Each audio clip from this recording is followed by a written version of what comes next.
ኢትዮጵያ በሕገ ልቦና ከአበው በሕገ ኦሪት ከመሳፍንቱ ከነገስታቱ ከነቢያቱ ከካህናቱ በሕገ ወንጌል ከሐዋርያትና ከተከታዮቻቸው ጋር የእግዚአብሔር ቤተሰብ ሆና በአምልኮተ እግዚአብሔር ጸንታ እጆቿን ወደ እግዚአብሔር ዘርግታ የኖረች የምትኖር ሀገረ እግዚአብሔር ናት።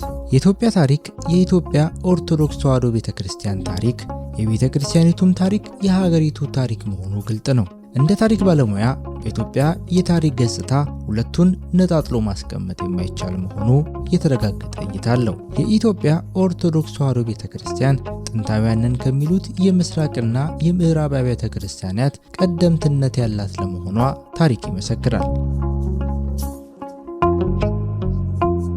በዛሬው ዝግጅታችን የኢትዮጵያ ኦርቶዶክስ ተዋሕዶ ቤተክርስቲያን ባሏት ቅርሶችና የታሪክ መፋረጃ ለዓለም መልስ ሊሆኑ የሚችሉ ታላላቅ ምስክሮችን ስለዚህች ቀደምት ሃይማኖት የምናደርሳችሁ ሲሆን አብራችሁ እንድትቆዩ እንጋብዛለን። ዝግጅቶቻችንን ላይክ እና ሼር፣ ቻናላችንንም ሰብስክራይብ በማድረግ አብራችሁን ሁኑ። መልካም ቆይታ።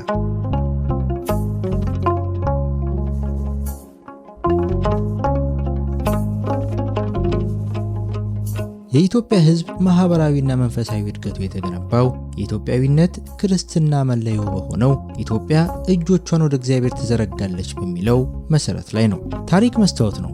የረቀቀውን አጉልቶ የተረሳው መዝግቦ ያሳያል እንደሚባለው የአንድ ሀገር ሕዝብ ታሪኩ፣ ጀግንነቱ፣ ታላቅነቱ፣ ባህሉና አኗኗሩ በሚገባ ሊታወቅ የሚችለው በስነ ጽሑፍና በስዕል ወይም በቅርጻ ቅርጽ ተስሎ ተቀርጾ ለትውልድ በሚተላለፈው ስዕላዊ መግለጫ እንደሆነ ማንም ሰው የሚረዳው ነው። ሀገራችን ኢትዮጵያ ቅድመ ልደተ ክርስቶስ በሕገ ኦሪት፣ ክርስቶስ ከተወለደ በኋላ በሕገ ወንጌል ያመነች ጥንታዊት ሀገር ከመሆኗም በላይ በዚያው ዘመን ርዝመት መጠንም በስነ ጽሑፍ የታወቀችና የሕዝቧ ስልጣኔ፣ ጥንታዊነቱ፣ ጀግንነቱ፣ እምነቱና ባህሉ ሌላውም ሁሉ እንዴት እንደሆነ ሊታወቅ የቻለው መጀመሪያ በሐውልቶችና በጠፍጣፋ ድንጋዮችና በሸክላ ዕቃዎች ላይ በኋላም በብራና ተጽፈውና ተስለው ለትውልድ እየተላለፉ በመጡት የቅርጻ ቅርጽ የጽሑፍና የስዕል ቅርጾች ነው።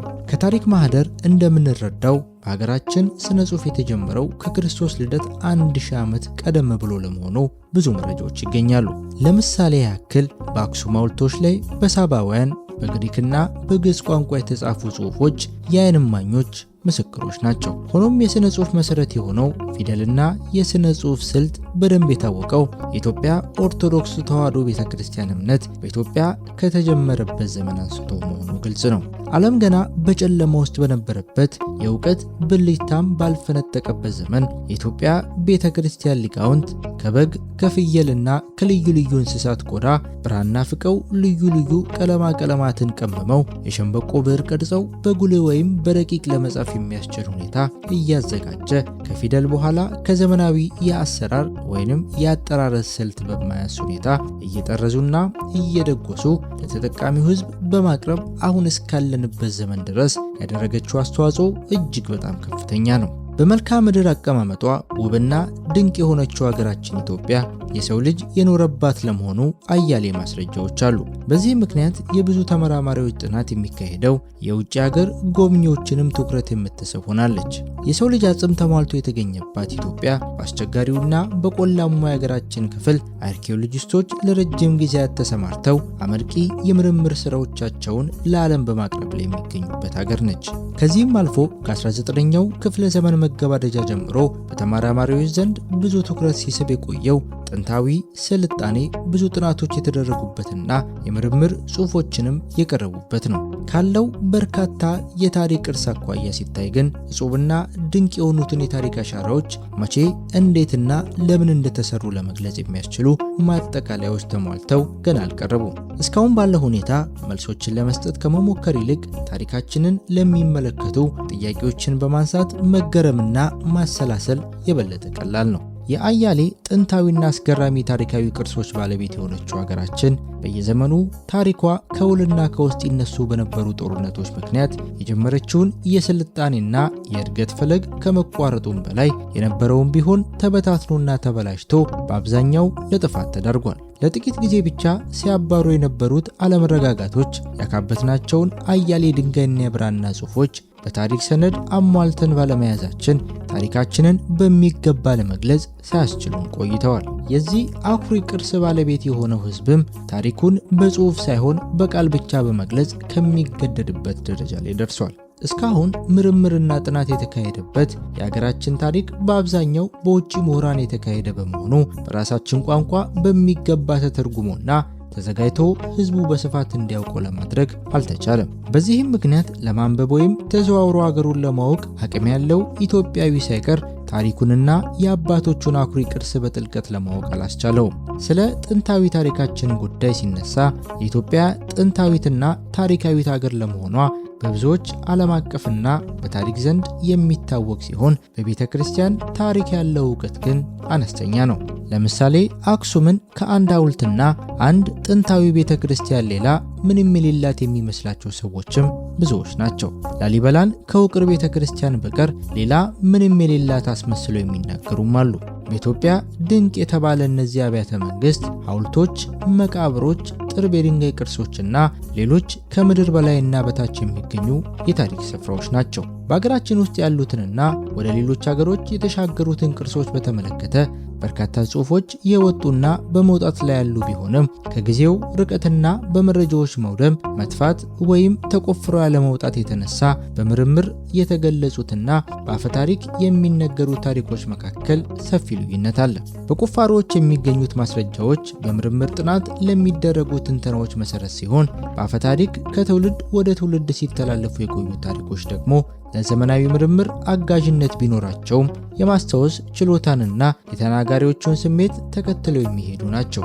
በሀገራችን ውስጥ ከ12ኛው ክፍለ ዘመን ጀምሮ በቀደምት ሊቃውንት የተጻፉ የብራና መጻሕፍትም ለዘመናዊ ታሪክ ምርምር ስራ የሚያበረክቱት አስተዋጽኦ ቀላል ባይሆንም ዓላማቸውና አጻጻፋቸው ሃይማኖታዊ እሴትን ለማዳበርና በጸሐፊዎቹ የማስታወስ ችሎታ ላይ ተመርኩዘው የተጻፉ ናቸው። ስለዚህ የብራና መጻሕፍት በሃይማኖት መሪዎች ተከታዮች ዘንድ ከበሬታ አላቸው። በዘመናዊ የታሪክ ምርምር የተሰማሩት የውጭና የሀገር ውስጥ ምሁራን የኢትዮጵያ ታሪክ የሚያወጧቸው ጽሑፎች፣ ማስረጃዎችና ቀደም ሲል የውጭ ሀገር ተመራማሪዎች ያሳተሟቸውን መጻሕፍት ዋቢ አድርገው በመጥቀስ ነው። በዘመናዊ የታሪክ ምርምር የተሰማሩት የውጭና የሀገር ውስጥ ምሁራን የኢትዮጵያ ታሪክ የሚያወጣቸው ጽሑፎች፣ ማስረጃዎችና ቀደም ሲል የውጭ ሀገር ተመራማሪዎች ያሳተሟቸውን መጻሕፍት ዋቢ አድርገው በመጥቀስ ነው። በአንዳንድ የተለያዩ ሁኔታዎችም ጥንታውያኑ የሀገር ውስጥ የብራና መጻሕፍትን እንደ ማነጻጸሪያና እንደ ማሞያ አድርገው ይጠቀሙባቸዋል። ስለዚህም ዘመናዊው የታሪክ ምርምር ውጤት ለባለ ታሪክ በሚገባ መንገድ ሊቀርብ ባልቻለበት ሁኔታ ውስጥ እየተረሳ ያለውን አፈ ታሪክ እንደየሁኔታው እየጎደለበትና እየጨመረበት ለመጠቀም የግድ ይሆናል።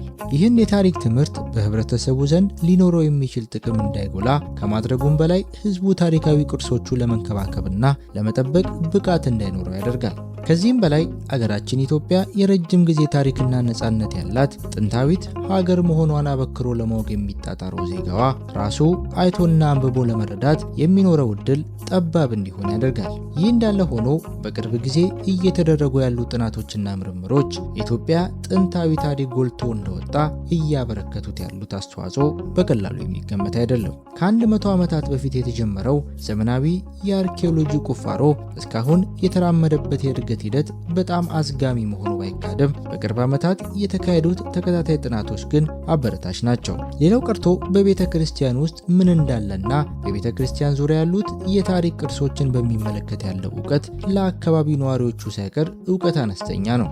ስለዚህ ዕውቀትና ግንዛቤ ያለመዳበር በርካታ ምክንያቶች ሊቀርቡ የሚችሉ ቢሆንም ዋና የሚባሉት ግን በጽሑፎችና በመገናኛ ብዙሃን አማካኝነት ታሪካችንንና ቅርሳችንን ለማስተዋወቅ የተደረገው ጥረት ይምንት ነው። የኢትዮጵያ ቅርስና ታሪክ በውስጧ የያዘቻቸውን ቅርሶችና ሌሎች መስህቦች ኢትዮጵያ በሰው ልጅ ታሪካዊ እድገት ሂደት ውስጥ በጥንታዊ የህንፃ አሰራር፣ ህብረተሰባዊ አደረጃጀት፣ በስነ ጽሑፍ፣ በስዕል፣ የሃይማኖታዊ ትሩፋቶች፣ ሌሎች የስልጣኔ አሻራዎች ያበረከተችው አስተዋጽኦ የሚገባውን ያህል እንዲታወቅ አልተደረገም። ኢትዮጵያ የክርስትና ሃይማኖት የተቀበለችው በ34 ዓመተ ምህረት ሲሆን የአበው ሐዋርያትን ፈለግ ተከትላ ስብከተ ወንጌልን በአክሱም ቤተ መንግስትና በቤተ መንግስቱ ዙሪያ በማሰማት ቆይታ ከጊዜ በኋላ በአራተኛው መቶ ዓመት ኤጲስቆጶስ ተሹሞላት ሚስጥረ ቤተ ክርስቲያንን ፈጽማለች። የኢትዮጵያ ኦርቶዶክስ ተዋሕዶ ቤተ ክርስቲያን የሐዋርያነት ስራዋን መፈጸም የጀመረችው በቅዱስ ፍሬምናጦስ ሰላማ ከሳቴ ብርሃን ዘመነ ክህነት መሆኑ ግልጥ ነው። ቤተ ክርስቲያናችን ከሐዋርያትና ከተከታዮቻቸው ያገኘቻቸውን ቅዱሳን መጻሕፍት መመሪያዋ በማድረግ ትውልዱን በማስተማር ከዚህም ጋር የተቀደሰ ባህሏን፣ ስርዓቷንና ቀኖናዋን በመጠበቅ ተተኪውን ትውልድ አስተምራ ለዚህ አብቅታለች። ሆኖም አሁን ላይ ያሉትን አባቶች ይቺን በቅዱሳን ሰማዕትነት ተጠብቃና ተከብራ ይኖረችና የምትኖርን የኢትዮጵያ ኦርቶዶክስ ተዋሕዶ ቤተክርስቲያንና ኢትዮጵያ ሀገራችንን ለመጪው ትውልድ በሰላም ለማስረከብ እግዚአብሔር አምላክ ጽናቱንና አቅሙን እንዲሰጣቸው ሁላችንም ፈጣሪያችንን እንለምን እንላለን።